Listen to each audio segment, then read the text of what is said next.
তো আজকে যাচ্ছি হচ্ছে মূলত পাহাড়ে। তো কোন পাহাড় সেটা আমি আপনাদের একটু দেখাই। এই যে পাহাড়টা দেখতে পারতেছেন, আজকে যাব হচ্ছে এই পাহাড়েই, ঠিক এই পাহাড়ে যাব, মানে আমার বাসা থেকে দেখা যায়। তো এই মার্সিডিজ দিয়ে যাবো।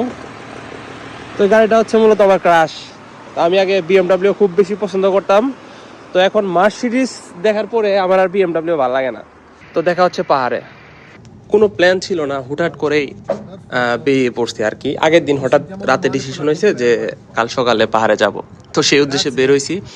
ডিসেম্বর মাসটা আমার মানে খুব কাজের চাপ থাকে, তো এই মাসে আমি মূলত হাঁপায়ে গেছি।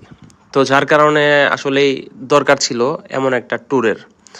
তো এই যে পাহাড়টা দেখতে পারতেছেন, এটা আমার বাসা থেকে দেখা যায়। প্রতিদিন সকালে আমি ঘুম থেকে উঠে একটা কফি হাতে নিয়ে এই পাহাড়ের দিকে তাকিয়ে থাকি আর চিন্তা করি কখন যাব। তো আজকে সেই দিন চলে আসছে।